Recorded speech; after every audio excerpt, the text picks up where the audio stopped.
Good morning on this beautiful Sunday in the garden. Today we're going to be talking about how to grow and how to protect watermelon. This variety I'm growing is called Golden Honey.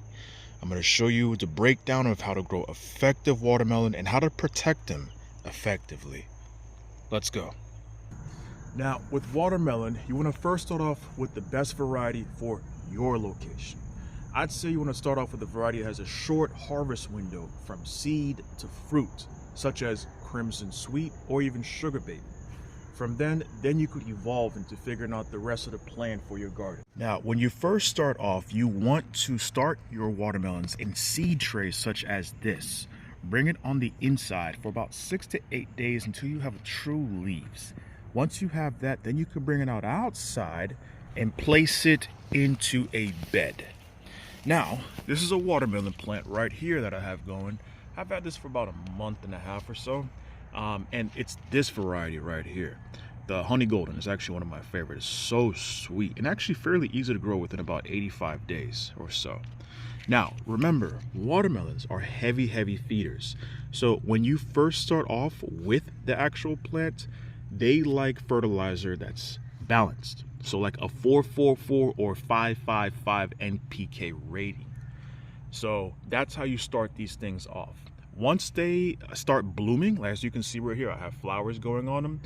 Then you can switch over to a fertilizer that's higher in potassium and phosphorus. Then you'll definitely have a lot more fruit because these things are heavy feeders. You want to make sure that your soil is very fertile, and then on top of that it's wet. So about 2 to 3 times a week to water your plant, and to make sure that you never let the water touch the actual plant. You want to actually water deep in the soil, water deeply inside of the soil, because these roots go deep. All right. Now, as you can see with my garden, I have a handful of things going on. I play defense with the offense.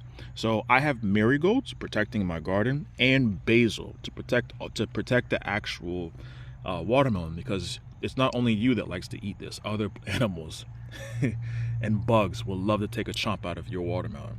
So the smell of basil keeps these things out, and the actual smell of marigolds keep them out also.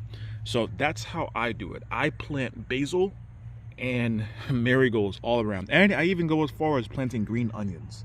So that's how I go about it. Now, once you start getting flowers, you need to know the difference between a male and a female flower.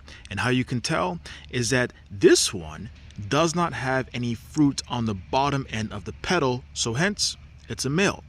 Now, you can compare that to the female right here.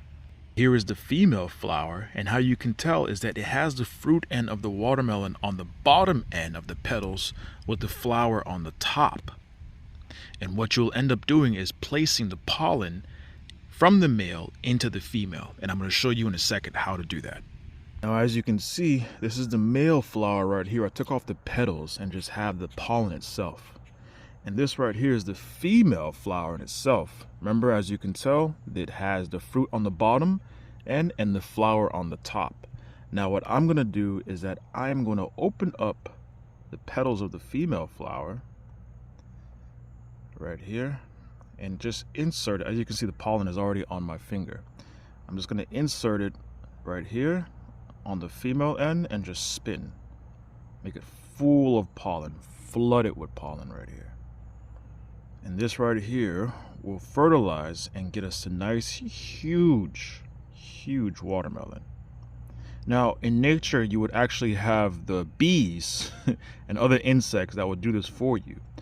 But in order to accelerate the process, you just hand pollinate yourself. Right here.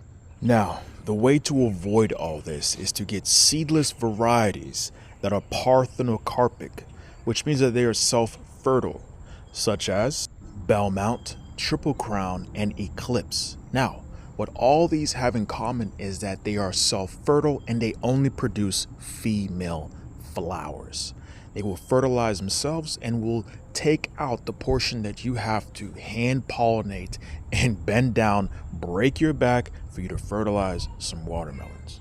Now, this is why these are so popular amongst farmers and commercial growers, because this eliminates you have to physically, manually having to do all this work. Now, I'm going to tell you the dirty little secret that a lot of gardeners are using to grow huge fruits. And the way that we are doing it is by burying fish underneath the plants that we are growing. Why? It's because fishes act as a natural battery of fertilizer, loaded with phosphorus, potassium, magnesium, and of course, calcium is what you need to grow huge fruits. As the fish breaks down, it releases these nitrates naturally into the soil, and it acts as an amendment to your soil on top of that. This is superior as opposed to the synthetic version of dropping fertilizer into your soil and have to come every month or so. This acts as an automated battery of nutrients. Thank you for watching Easy Homestead, and please do not forget to subscribe to our channel for a chance to win free rare plants such as purple sweet potato, purple asparagus, and even white watermelon. Catch you on the next one.